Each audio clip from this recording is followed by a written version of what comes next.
Voilà, donc je vous propose de démarrer ce nouveau webinaire Green to Market. À nouveau, donc bonjour à tous. Je suis absolument ravie de vous retrouver pour ce quatrième épisode qui est consacré à une thématique très importante en fait aujourd'hui dans le développement des offres des entreprises, qui consiste à voir comment on associe le marketing et le design pour développer des offres avec un impact environnemental réduit. Voilà.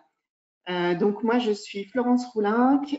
J'accompagne maintenant les entreprises depuis 5 ans dans leur stratégie d'offre, le développement de leur offre avec un axe de respect de l'environnement important.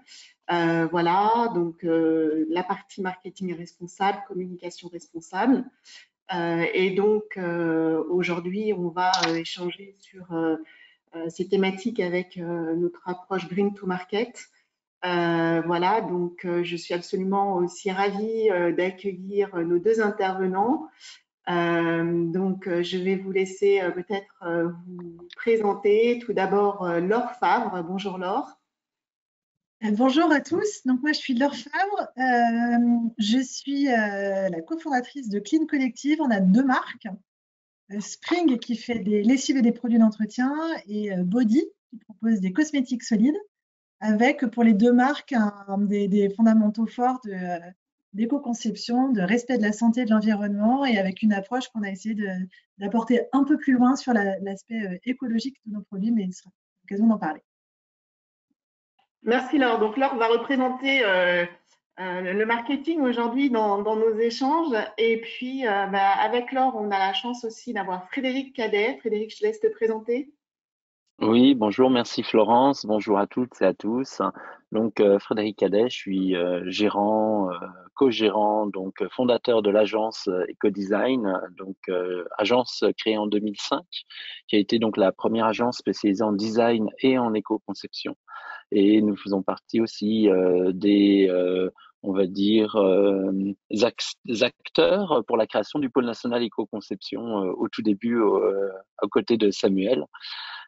Et donc, cette agence est spécialisée donc en design et en éco-conception. Comme j'ai dit, on intervient aussi bien en design produit qu'en design packaging, avec des réussites et beaucoup de brevets en fait qui sont à chaque fois posés par ces regards différents autour donc de l'unité fonctionnelle, du cycle de vie des produits. Et voilà, c'est vraiment un duo gagnant de design et éco-conception. Merci Frédéric. Donc, j'ai la chance aussi de co-animer ce webinaire avec Samuel Meyer. Voilà, tu vas nous dire un petit mot Je ne aussi. sois pas réveillé, alors je mets un petit peu d'éléments. Bonjour à toutes et tous, merci encore d'être présent pour ce nouveau webinaire. Donc Samuel Maillard, je suis le directeur du pôle éco-conception, donc association d'industriels pour la promotion, la diffusion et des meilleures pratiques en développement de produits et de services intégrant l'environnement. Et aujourd'hui, c'est un thème qui me tient à cœur, hein. On va parler d'usage, de design et de marketing. Je pense qu'on est dans le cœur du sujet, dans le lien entre la transformation des modes de production en lien avec les modes de consommation, parce qu'il faut accompagner les deux. Et on aura des exemples terribles à ce sujet-là. Alors peut-être juste un point sur Green to Market. Ça, c'est notre partenariat de longue date, parce que l'éco-conception est transverse sur l'ensemble des fonctions de l'entreprise. Et c'est vrai qu'on avait souffert, enfin moi j'ai souffert de difficultés il y a 15 ou 20 ans pour intégrer l'environnement dans le marketing. C'était pas très très simple. Et j'ai rencontré Florence il y a quelques années, on a fait quelques projets ensemble.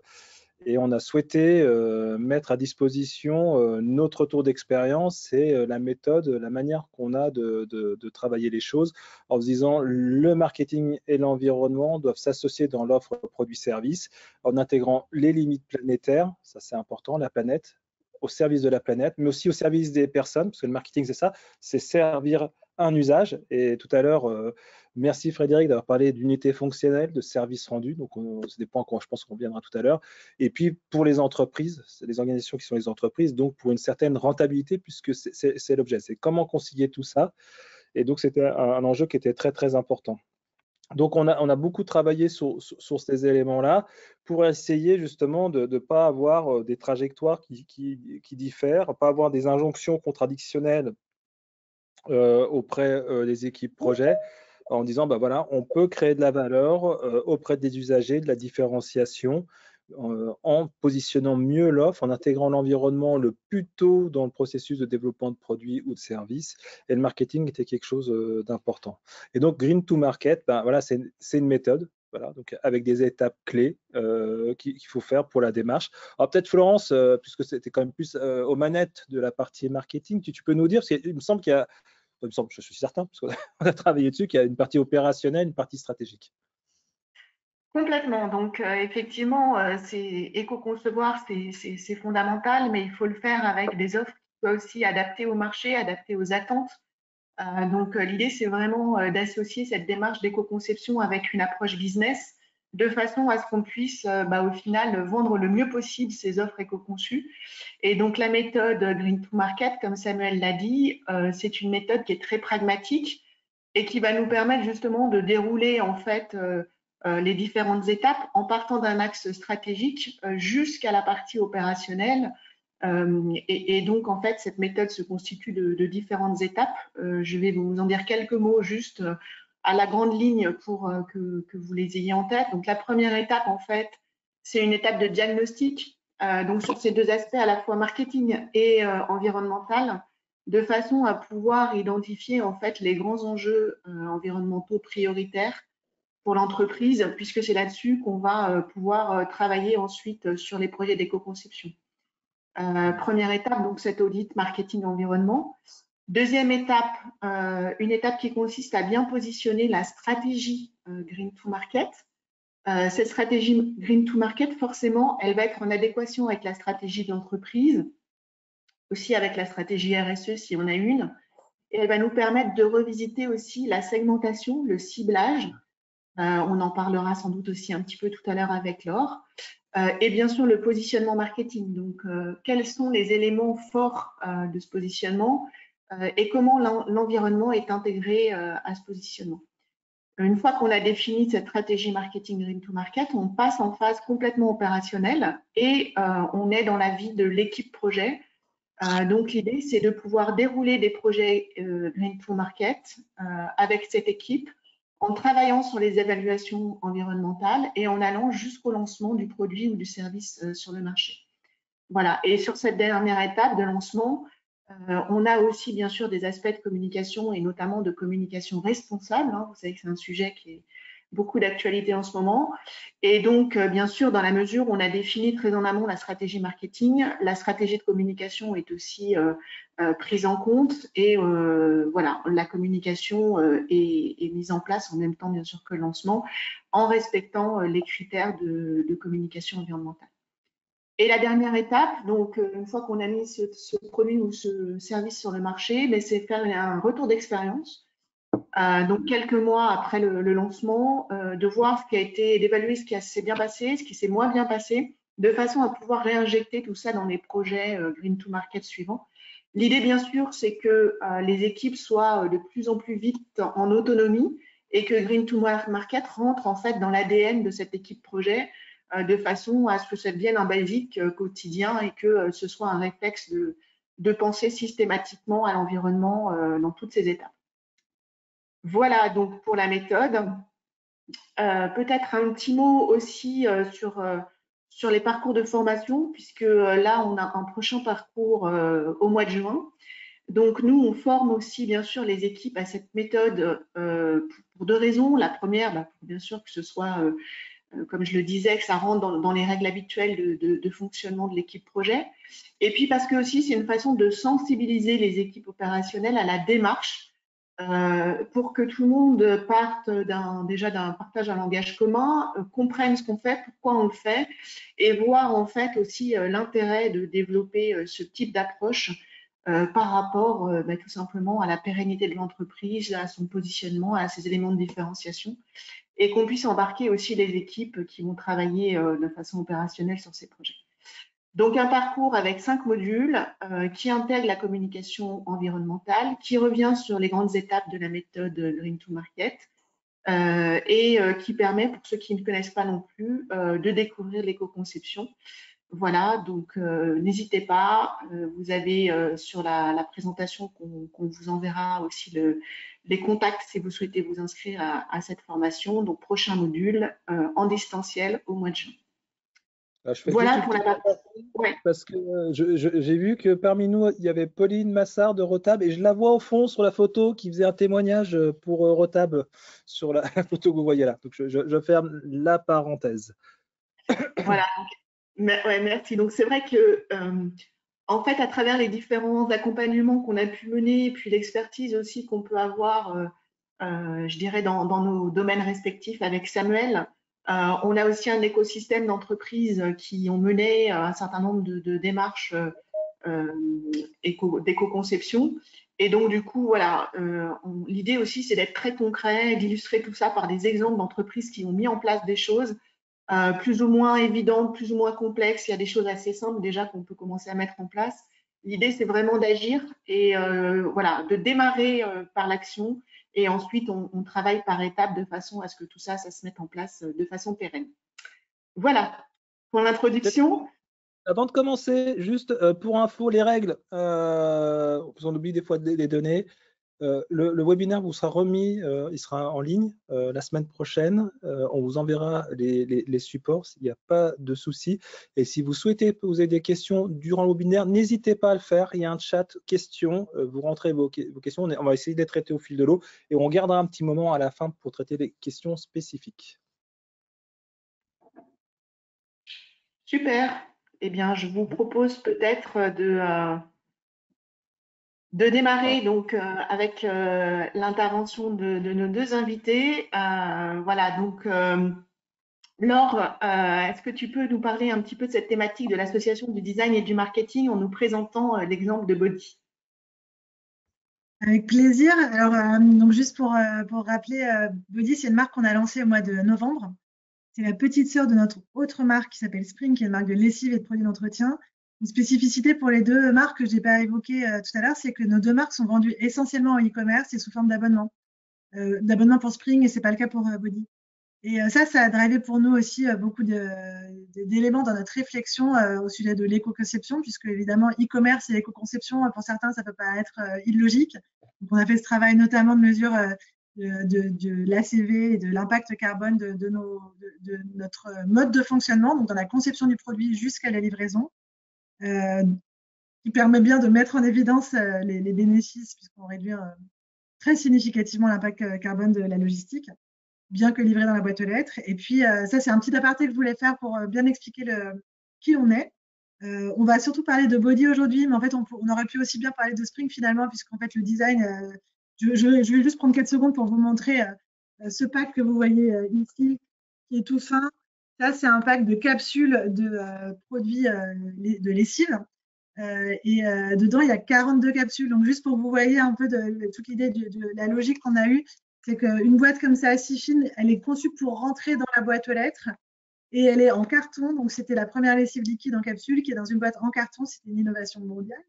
C'est un packaging qu'on a breveté. Et là, évidemment, je ne vous fais pas un dessin, mais ça, chacun peut voir que ça ne ressemble pas à un bidon de plastique et que donc, on est allé vraiment mettre au cœur de la conception de nos produits le design du packaging pour mettre au service de l'impact carbone et du service au consommateur, apporté au consommateur. Donc ça, c'est je pense, un très bon exemple qu'on pourra réaborder après si vous avez des questions. Donc, Body.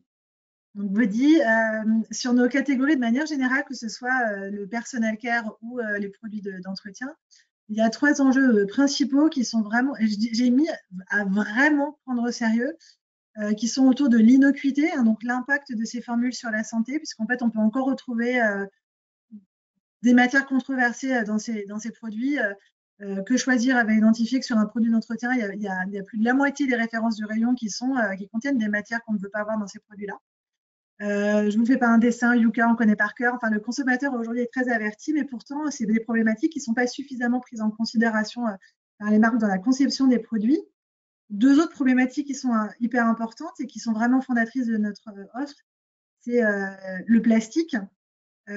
Puisque aujourd'hui, un produit d'entretien comme un shampoing, c'est 80% d'eau et du coup, des produits qui sont emballés dans des emballages en plastique.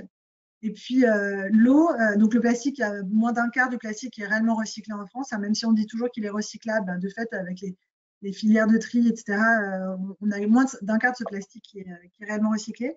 Et puis donc tous ces produits qui sont faits avec de l'eau, alors outre l'aberration de vendre de l'eau aux consommateurs alors qu'on en a tous chez soi, l'eau amène forcément cet emballage en plastique et le bilan carbone qui va avec, puisque ce sont des produits qui sont du coup plus lourds à transporter. Et aussi à l'usage pour un produit de personal care. L'eau, en fait, c'est vraiment quelque chose qu'on doit vraiment prendre en considération, puisqu'en fait, quand vous prenez votre douche ou quand vous vous lavez les cheveux, le plus gros impact finalement de votre shampoing, c'est pas la bouteille, c'est pas la formule, mais c'est l'utilisation d'eau et d'énergie pour faire monter en température l'eau de votre douche. Et donc, plus votre shampoing est difficile à rincer, plus vous allez rester longtemps sous la douche et plus vous aurez d'impact sur l'environnement au-delà de la formule elle-même qui, bien évidemment, va se retrouver dans les eaux usées et aura un impact. Donc, c'est ces trois problématiques qu'il faut vraiment prendre au sérieux. Sur l'innocuité, aujourd'hui, finalement, le travail n'est pas si mal fait que ça, puisqu'on connaît tous ce qu'on appelle la clean beauty. Donc, finalement, les marques de personal care sont quand même déjà assez conscientes des matières qu'il faut autoriser ou non. Il y a des règlements. Alors, la chance, hein, c'est quand même en Europe. Donc, en Europe, on ne peut pas faire n'importe quoi sur nos produits et les consommateurs sont quand même très protégés. Et il y a encore certaines aberrations. Par exemple, on parle souvent de perturbateurs endocriniens. Il y a des perturbateurs endocriniens avérés. Ceux-là sont interdits dans le règlement cosmétique, mais il y en a d'autres qui s'appellent les suspectés, qu'on connaît, mais ils ne sont pas interdits. Donc voilà, donc ça, moi, ça fait partie des choses que je trouve quand même encore assez aberrantes. Et donc, on interdit sous nos deux marques, Body et Spring. Mais quand même, je l'ai mis en vert parce qu'en vrai, l'offre, il y a une offre existante qui est quand même pas trop mal sur l'aspect de la clean beauty. Mais en revanche, sur toute la prise en compte du plastique et de l'eau, aujourd'hui, il y a un vrai problème. Et j'ai mis ce visuel parce qu'il est très simple. On va toutes les semaines dans un supermarché et on voit bien à quoi ressemble aujourd'hui l'offre de shampoing, de gel douche ou autre. Et c'est un océan de plastique. Donc ça, c'est vraiment ce qui est au cœur de l'offre et de la réflexion qu'on a eue autour de Body. Donc, je vous ai dit, Body, c'est une marque de cosmétiques solides. On n'a pas réinventé les cosmétiques solides, mais en revanche, il y avait deux choses à vraiment bien prendre en considération. C'est que l'offre existe. En revanche, il y a un sujet assez important qui est autour je vous ai dit, de l'eau. Hein, donc, il faut absolument travailler les formules pour réussir à raccourcir le temps de rinçage et donc diminuer notre impact. Et puis, les formules aussi, il y a un vrai travail autour de la sensorialité. Je ne sais pas si on a des adeptes du solide dans cette conférence, mais on voit des mains qui se lèvent chez Frédéric et Samuel. Mais, le solide, en fait, c'est une offre qui est très large, mais il y a en fait beaucoup de formules qui ne sont pas satisfaisantes pour les consommateurs. Et quand vous les interrogez, c'est ce qu'on a fait évidemment avant de formuler nos produits. On nous disait, oh là là, mais le solide, ça me dessèche la peau, j'ai le cheveu hyper difficile à démêler après.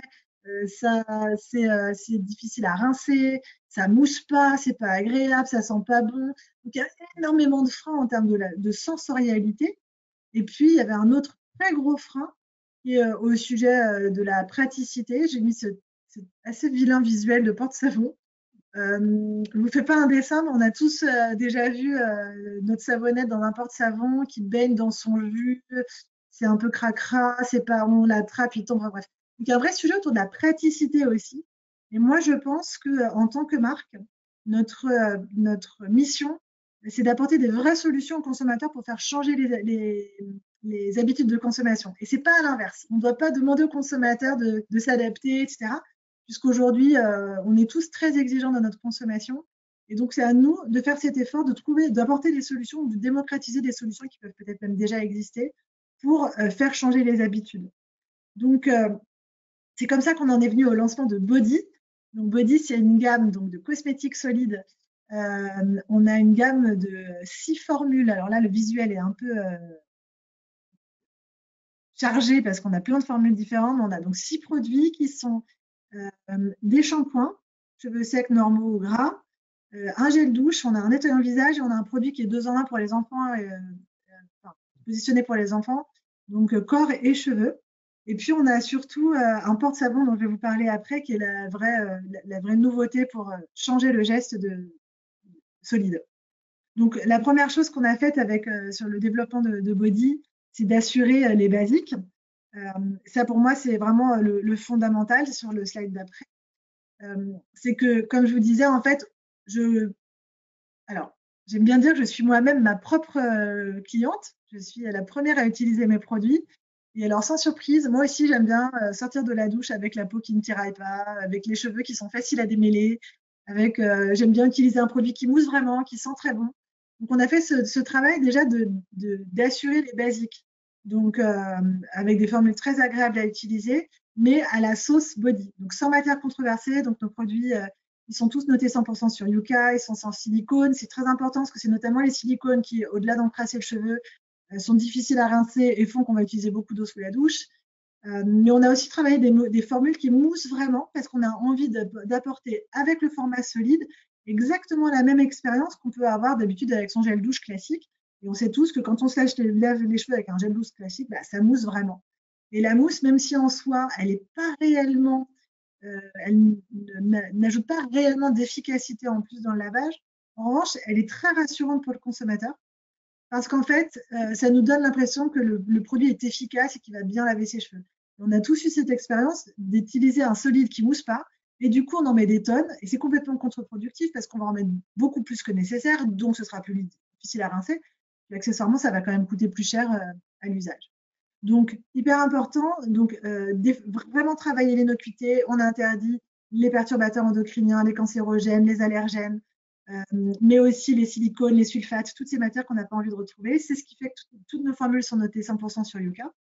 La qualité de la formule, elles sont évidemment vraiment efficaces. Donc là aussi, je vous passe l'inventaire, mais tout ça, on l'a vraiment testé avec nos consommateurs qui, notamment, pour un exemple, le shampoing cheveux gras, pour 95% de nos testeurs, il leur permet d'espacer les shampoings, ce qui est quand même bien l'idée avec un shampoing pour les cheveux gras, c'est d'avoir moins besoin de se laver les cheveux, moins souvent en tout cas. Donc là aussi, première mission d'une marque dans la conception, c'est vraiment d'apporter la fonctionnalité de base de nos produits. Mais au-delà de ça, on a travaillé sur la conception de l'offre pour, comme je vous disais, aller penser à un design produit, parce que je ne vous fais pas un dessin, le solide, ça existe depuis très longtemps, on n'a pas inventé le solide. En revanche, on a inventé des formules qui sont vraiment plus agréables, plus sensorielles, etc. Mais en revanche, là où on a fait un gros travail, c'est sur le design produit, parce que un solide, vous le disiez, c'est sympa, mais c'est un peu cracra dans son porte-savon. Vite, on ne sait plus qui est qui. J'en ai 3 dans ma douche, mais c'est lequel pour le visage, lequel pour les cheveux. Donc, on a fait un premier travail qu'on voit à la gauche de l'écran, c'est de travailler sur la forme de nos solides. On a 4 formes différentes. Je ne sais pas si vous voyez ma caméra aussi, mais donc voilà. Donc ça, c'est une forme avec cette petite pointe qui est la forme du shampoing. Ça, c'est la forme du gel douche. En fait, l'idée, c'est de se dire chaque fonction a une forme différente et à l'usage, évidemment, on va retenir quelle est la forme. En plus, les savons, je ne sais pas si ça se voit, les savons sont gravés évidemment pour dire voilà, ça c'est le gel douche, là on a marqué cheveux. Donc l'idée c'est de faciliter l'usage pour le consommateur pour qu'il s'y retrouve. Ils ont tous des couleurs différentes. Donc normalement, entre la forme, la couleur, le nom, même quand le marquage aura disparu parce que vous vous serez servi de votre shampoing et que évidemment on ne verra plus la gravure, à force on va se souvenir que le vert c'est mon shampoing, le blanc c'est le corps, etc. Donc ça, ce sont des éléments de design qui sont importants, qui sont assez silencieux, c'est-à-dire que c'est pas le consommateur va le percevoir avec le temps, mais ça fait partie de tous ces signaux faibles qui facilitent l'usage. Mais en complément, on a surtout travaillé à l'alternative de porte-savon qui était vraiment le gros frein des consommateurs quand vous parlez de solide. Donc, ils vont vous dire tout ce que je vous ai dit sur la qualité des formules. Et puis, pardon, mais un porte-savon, c'est dégueu. Donc, on n'a pas envie de ça tous dans sa douche. Et donc là, on n'a pas inventé, mais l'idée pour nous, c'est vraiment de pousser beaucoup ce format de porte-savon aimanté. Donc, on a très ingénieusement appelé le porte-savon qui change tout, pour ce forte créativité. Alors, ce porte-savon, en fait, c'est un système de ventouse. Donc, vous voyez là sur la caméra, ça, c'est il faut imaginer donc votre paroi de douche, le carrelage, etc. C'est tout simplement une ventouse avec une pièce métallique ici. Et de l'autre côté, on a cette petite capsule qu'on va mettre dans son savon. Tout bêtement, une capsule métallique qui ressemble à une capsule de bière, en fait, et qui va permettre de venir c'est un contre-exemple, qui va me permettre de venir aimanter le savon à son porte-savon. Voilà, tout simplement. Donc, j'étais un petit peu audacieuse, Fais un peu attention, hein, quand agressive. tu vas présenter ça chez TF1, tu vois, Voilà, c'est ça. dans Voilà. le shopping. Hein. Alors bon, moi je les ai dans ma douche, ils tiennent très bien. Voilà, donc ça c'est l'idée, c'est qu'en fait du coup votre porte-savon il est accroché à votre paroi. On l'attrape tout simplement, on frotte, on utilise comme on utilise normalement son savon, et après on le repose, on le réaimante donc contre sa paroi, ce qui fait que un, il est toujours à portée de main, très facile à attraper. Deux, il sèche très bien puisqu'il est à l'air libre, tout simplement. Et puis, trois, il vous permet aussi de les ranger, par exemple, pour vous aider. Moi, je mets en haut le shampoing, au milieu le visage, en bas le corps, ce qui fait que si j'ai pas retenu ni la couleur, ni la forme, ni le marquage qui est sur le savon, j'ai au moins la hiérarchie qui va être facilitée. Donc ça, ce porte-savon, en fait, il change vraiment tout à l'approche de l'usage du solide, parce que le gros frein qui est le côté hygiénique, en fait, du porte-savon est levé par ce système de ventouse aimantée. Voilà. Donc Nous, à ça, la c'était maison, c'est la couleur hein, qui nous permet de ouais, pouvoir choisir les différents éléments. Je suis désolé parce que je dois gérer aussi le temps. On y reviendra un c'est petit peu parfait. justement sur l'offre design et marketing, puisqu'on voit qu'il y a du design, il y a du design de forme, de couleur fonctionnel dessus. Et justement, ça fait la transition avec Frédéric Cadel, l'agence Ecodesign, l'a bien nommé, hein, n'est-ce pas Frédéric? Voilà, c'est Oui, je t'en remercie. donc Donc, voilà, oui, ça fait longtemps qu'on se connaît, donc si tu peux présenter comment toi tu fais, comment tu travailles aujourd'hui justement sur l'offre design usage en lien avec le marketing. ben, en fait, oui, donc le rôle en fait de base, hein, ou l'un des rôles de base du designer industriel, hein, s'il est besoin de le rappeler, c'est bien de comprendre comment utiliser en fait les légitimités, et Laure en a parlé, et les capacités en fait de l'entreprise, autant dans sa production que dans ses savoir-faire et ses produits, pour répondre en fait aux attentes consommateurs ou aux attentes du marché. Et en fait, fréquemment, donc comme ça, dans son étude, le designer prend en compte et va réinterroger donc sur la base du cahier des charges les pratiques, les usages des utilisateurs en fonction donc des contraintes et des contextes et des scénarios qui vont être choisis par le marketing, mais que va aussi pouvoir agrémenter le designer, c'est-à-dire que le but du jeu c'est d'être là où on l'attend pas le designer. Donc c'est pour ça que l'association marketing et design est vital, je dirais, et c'est le duo gagnant.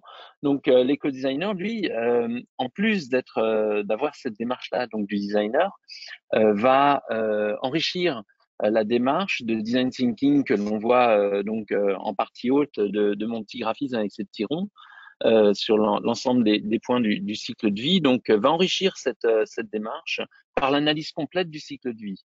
Et ainsi, il va étendre en fait sa réflexion aux phases de sourcing des matériaux, ressources, de questions de circularité, de réusage de second marché, de surcyclage, de recyclage et même jusqu'à la fin de vie matière ou produit.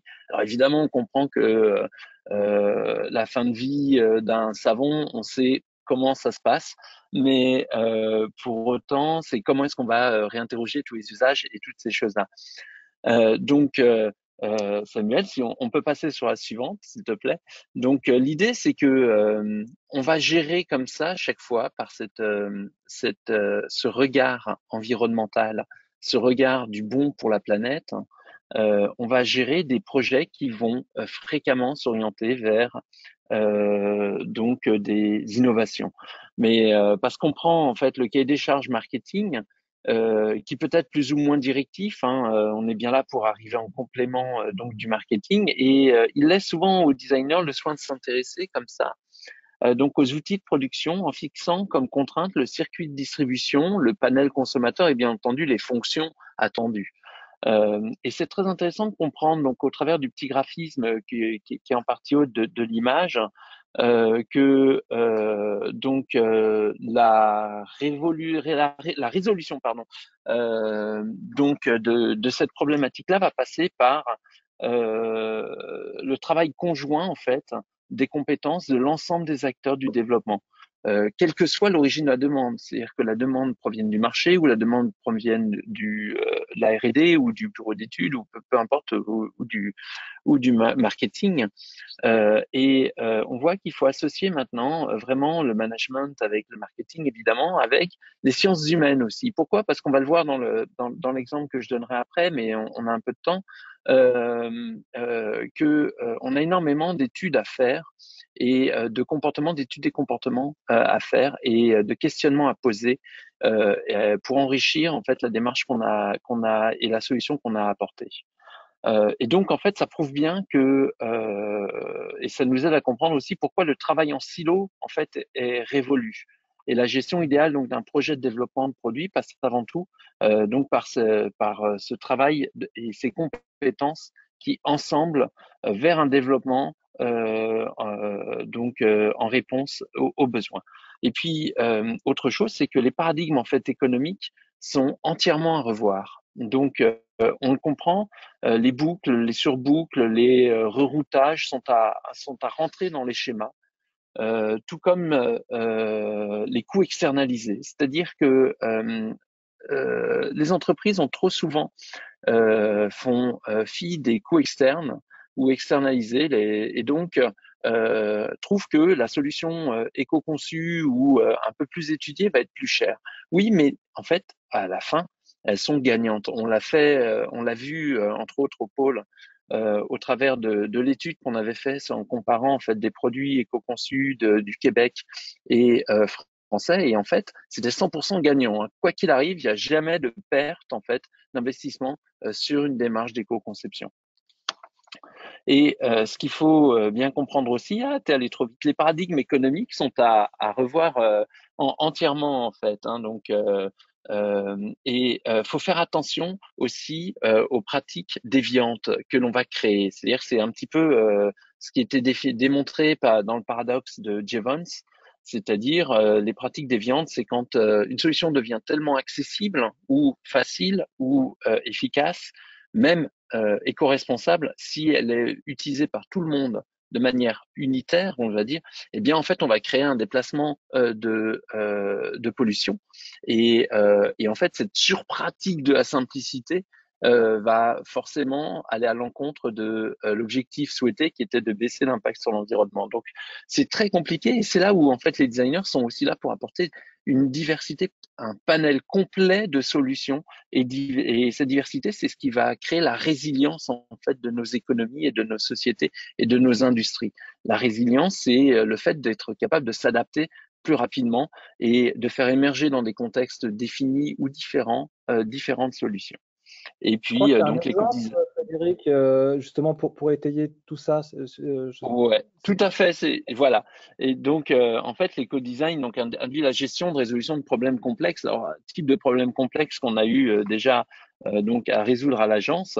Si le client nous a posé la question comment ne plus faire de packaging jetable pour les emballages de pizza. Alors quand on a une question comme ça qui nous arrive, on se dit bon, ok, c'était bien le carton de pizza finalement au départ, mais non, en fait, on peut se dire que il y a simplement en prenant connaissance et conscience de ça, de dire que la France est le plus gros consommateur de pizza par habitant en Europe. Hein. Les Italiens, c'est des rigolos à côté de nous. Et donc, en fait, et seulement 30% des cartons de pizza sont correctement recyclés. Donc, généralement, en fait, ça va être soit enfoui, soit incinéré parce que c'est méconnu et c'est donc en fait en effet on aurait pu très simplement aussi mieux communiquer sur l'ensemble des cartons de pizza qui sont émis, mais on a préféré réfléchir comme ça sur d'autres paradigmes et donc ce qui nous a amené donc à faire des études. Donc le design a redéfini en fait les paradigmes du projet par une analyse préliminaire complète des écosystèmes et biotopes existants. Et là c'est la slide suivante. Mon cher Samuel. Donc l'objectif, hein, c'était de trouver en fait des espaces de liberté et définir les souplesses, mais aussi les résistances existantes dans le contour actuel de fonctionnement. Donc parfois, on se rend compte que des barrières existent, mais que pour garder en fait l'image pour garder l'image de l'espace clos que je définis, là, c'est les habitudes en fait de consommation créent une clôture invisible mais qu'on peut facilement franchir par de la communication, par du nouvel usage. Ici, on a donc pu définir des scénarios d'usage qui étaient non usités, donc avec les pizzaiolos, avec des usagers et puis avec l'ensemble des services associés. C'est pour ça qu'on voit autant une étude auprès des acteurs que auprès des boucles d'usage du packaging. Ah ouais, t'as une belle boîte à pizza. Et que, en même temps, on avait défini tous les points sur lesquels on allait probablement buter ou qui n'existaient pas encore. Et auquel cas, un point qui n'existe pas, c'est la potentialité d'une innovation. Et quand on a des boucles inexistantes, eh ben, comment est-ce qu'on la crée? Qu'est-ce qui va donner en fait envie aux gens donc de créer cette nouvelle boucle? Le but du jeu, c'est de créer un futur durable et désirable. C'est-à-dire que pour le moment, trop souvent, les pratiques environnementales sont subies. Et comment est-ce qu'on peut faire? Comment créer donc ces éléments-là? Et donc nous sommes souvent arrivés à des dépôts de brevets avec nos clients, non pour leur créer de la différenciation, mais simplement par le regard croisé donc des usages et de leurs impacts sur l'environnement, et donc en proposant au travers de l'unité fonctionnelle de redéfinir le produit et l'ensemble de ses composants qu'il constitue. L'idée, c'est que pour chaque objet, en fait, on va le déconstruire. Et chaque pièce, comme font certaines cultures asiatiques, de déconstruire les temples tous les 20 ans pour les reconstruire et comprendre l'usage et la fonction de chaque pièce, eh bien, en déconstruisant les objets et les usages que l'on a actuellement, chaque action, chaque pièce qui va constituer l'objet va avoir sa propre unité fonctionnelle. Et de là, on va pouvoir recréer en profondeur, en fait, et des fois aller sur des terrains sur lesquels on ne s'attendait nous-mêmes pas du tout à aller. Donc voilà, ça c'était la slide d'après, ça, je crois, Samuel, si je me trompe pas. Et donc voilà, c'est donc l'idée que le futur pour nous n'existe pas encore.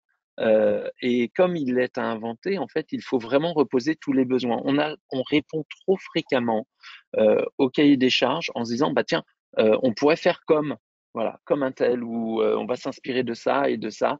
Mais en fait, les réponses qui existent sont des réponses qu'on perpétue comme ça depuis plus de 50 ans, des fois plus de 100 ans. Enfin, voilà. Et typiquement, dans le monde automobile, les réponses qui sont actuelles, et quand on continue de faire des véhicules d'une tonne 6 pour rouler à l'électrique, c'est bien que on perpétue en fait des usages, et on rentabilise en effet des outils de production qui ont coûté des millions et qui ont été prévus pour les 15-20 prochaines années.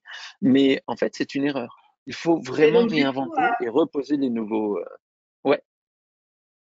Ça m'amène, Frédéric, effectivement, à rebondir sur ce que tu dis par rapport à toutes ces évolutions, hein, ces transformations, ce que tu nous as présenté dans l'évolution des usages, dans la façon dont toi, tu transcris aussi les cahiers des charges et comment tu apportes la valeur ajoutée de l'éco-design. Peut-être en me tournant vers Laure pour avoir ta vision, comment est-ce que ces usages, selon toi, vont évoluer dans l'avenir par rapport à l'environnement?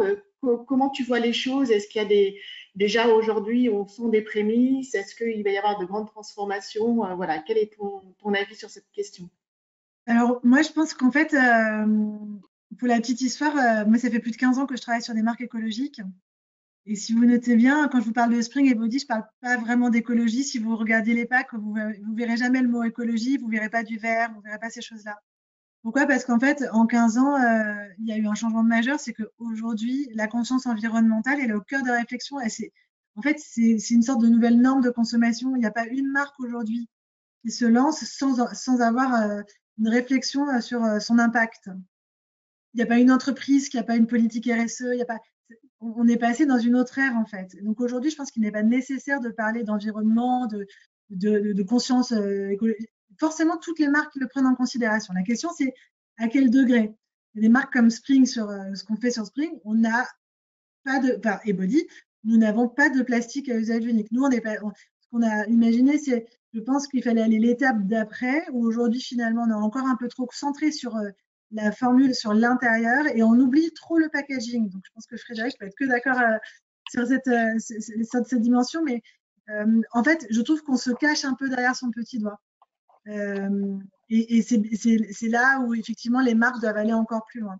Mais en tout cas, ce qui est sûr, c'est qu'aujourd'hui, cette prise en considération de l'environnement, elle est vraiment fondamentale. Si j'en reviens à l'exemple de Body en particulier, en fait, on voit que il y a un changement de fond dans la consommation. Sur les produits d'entretien, les consommateurs sont à peu près. Enfin, c'est simple, les produits d'entretien écolo, autrefois, c'était genre, il y a 5 ans, ou 8 ans, c'était 2% du marché. Maintenant, c'est plutôt 10 à 12% du marché. Ouais, 6. Alors, ça reste minoritaire, mais on voit bien qu'il y a un élan. Et si je parle des produits solides, un shampoing solide, c'est simple, les Français sont 7 fois plus nombreux qu'il y a 2 ans à utiliser des shampoings solides. Donc là, les chiffres parlent d'eux-mêmes. Après, ils restent trop peu nombreux, mais il y a quand même un vrai mouvement de fond, un vrai élan. Et je pense que tout simplement, c'est à nous, en tant que marque, de marque à impact, quand on est convaincu qu'il y a un vrai besoin. Je pense que nous, on a deux devoirs même, qui sont autour de l'éducation et j'allais dire du glamour. Je m'explique. L'éducation, c'est que, je vous en ai parlé tout à l'heure, je vous dis, moi, je fais une marque de lessive qui est vendue par abonnement et qui arrive directement dans votre boîte aux lettres. 80% des gens vont vous dire, super, merci le bilan carbone, elle se revendique écolo, le greenwashing, ça. Mais justement, en fait, par conception, on a inventé des produits. Là-dedans, je vous avais dit, là-dedans, il y a 42 lavages. On a concentré au maximum la formule. On a choisi des capsules parce qu'il n'y a pas d'eau dans une capsule. On a choisi le format capsule parce qu'il est prédosé. Pourquoi? Parce que l'ADEME démontre qu'en France, un consommateur moyen, il utilise 115 ml de lessive par lavage, alors que la recommandation des marques, c'est 50. Moi, ma capsule, elle en fait 14. Avec tout ça, vous avez la même efficacité. Donc, en fait, par conception, on a choisi un produit qui s'affranchit de l'eau, qui permet le juste dosage, donc d'éviter la surconsommation pour les consommateurs, qui soit ultra compact pour entrer dans cette petite boîte sans plastique, hyper bien recyclée. Et donc là, justement, on a mesuré avec les équipes du pôle éco-conception l'impact carbone de la logistique, donc la concentration, tout ce que je viens de vous dire, la concentration. Là, il n'y a pas de secret. Vous voyez, ça, c'est comme un gros bidon de 40 lavages. Vous ne faites pas un dessin, vous imaginez la palettisation de ces produits par rapport à des palettisations de bouteilles. On met 3 à 4 fois moins de camions sur les routes avec nos capsules que des bouteilles. Et donc, la mesure de notre impact sur toute la partie logistique, c'est on réduit de 3 quarts, 74% exactement, l'impact carbone, même s'il arrive dans votre boîte aux lettres à vous individuellement. Donc, en fait, ça, c'est à nous de l'expliquer aux consommateurs. Je peux moi-même, je suis évidemment amenée à avoir des jugements à la serpe de temps en temps en disant n'importe quoi, greenwashing. En fait, je pense que c'est là où nous, on doit se mettre à la place de nos consos, et c'est sûr que quand on invente quelque chose de nouveau, c'est un peu contre-intuitif parfois. Et forcément, il faut expliquer aux gens pourquoi on est sûr de nous et pourquoi, parce qu'aussi on a mesuré, on l'a fait avec des gens qui savent nous aider à bien concevoir. Donc, je pense que le premier devoir, c'est oui, il y a un élan de fond sur le changement de consommation, mais ça s'accompagne pour les marques, au-delà de la conception du produit, je parlais de la praticité, etc., mais ça vient avec de l'éducation. Et je pense qu'aussi, Frédéric l'a un peu évoqué, mais le problème, c'est que les marques écolo, elles sont toujours considérées comme hyper austères. On voit l'écologie d'il y a 50 ans, on voit vraiment les trucs vraiment pas très glamour. Et je pense que c'est à nous aussi de faire en sorte d'avoir des marques qui restent tout aussi sympas. Moi, je trouve qu'on a fait un super beau travail sur Body. Moi, j'ai envie d'utiliser cette marque. Sur Spring, vous voyez, on a des designs de packs qui ne ressemblent pas vraiment au design classique de ces produits qu'on voit dans les rayons de supermarché. Et je pense qu'en fait, on peut faire du beau et qui soit meilleur pour soi, pour l'environnement, et avec une consommation sympa. C'est pas parce qu'on fait attention à notre consommation qu'on est obligé d'avoir des trucs très austères à utiliser. Non, mais tu as raison, hein, je pense qu'on voit dans les retours, il faut engager le client dans son changement, il faut l'engager de manière positive, parce que si on ne touche que le segment des gens, des personnes qui sont vraiment engagées, hein, vous en êtes fait sans doute partie, vous qui nous écoutez aujourd'hui, mais maintenant il faut qu'on diffuse plus largement à l'ensemble des Français, et plus largement pour diminuer l'impact. Et je crois, je n'aurais pas dire de bêtises, mais tu avais une petite surprise pour nous, Frédéric. Je crois que tu as inventé une formule. Un designer qui fait des formules, je pense que c'est le jour où faut en parler. En général, ils n'aiment pas trop quand on fait de l'Excel. Ouais, bon, oui, on réfléchit et je réfléchis. J'interviens aussi dans des écoles d'ingé, donc forcément, je suis baigné dans la formule maintenant. Mais en fait, je pense en effet que les comportements vont changer. Mais vers où est-ce qu'il faut faire changer les comportements? Et c'est bien ça les problématiques que moi je me pose aussi en tant que designer et parce que aussi depuis 2005, bah, je veux dire des projets on en a vu passer et puis on se dit bah ouais ça a fait un petit peu, ça a fait un petit peu, ça a fait un petit peu. Mais en fait le vrai problème, c'est qu'on crée quand même des produits. Et à chaque fois, on crée un nouveau produit. Donc un produit, et faut savoir que depuis qu'on a inventé l'aspirateur, on n'a pas arrêté d'utiliser le balai pour autant. Voilà. Donc en fait, on multiplie les produits comme ça. Donc euh, pour résoudre cette problématique-là, j'ai proposé quand même de changer en profondeur la manière de réfléchir. Et on travaille depuis, et je travaille avec l'école centrale, je travaille avec l'INSA, je travaille avec des écoles de design comme la SEPR, comme Villefontaine, et puis aussi à Strat, pour essayer de mieux répondre à cette problématique-là. En fait, j'ai ma formule bizarre que je vous donne. Petit h, c'est l'humanité.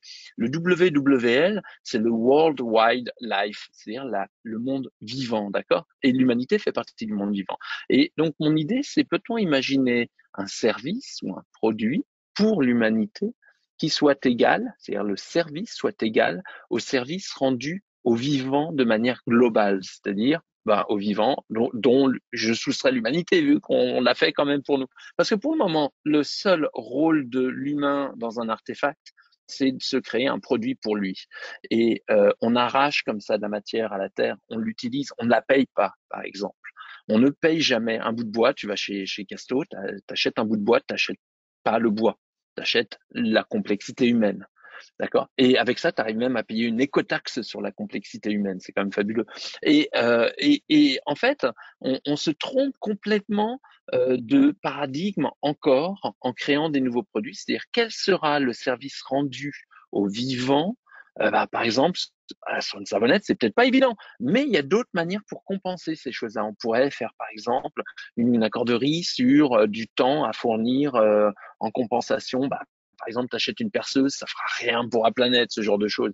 Mais voilà, et bien donc, du temps à accorder à l'environnement, du temps accordé peut-être à la valorisation, à la dépollution, voilà, et à la dépollution plastique. Là, c'est en plus le thème du jour, je crois, au niveau mondial. Là, aujourd'hui, ils sont en train de voter, de choisir de quelle destination allons-nous donner au plastique sur Terre.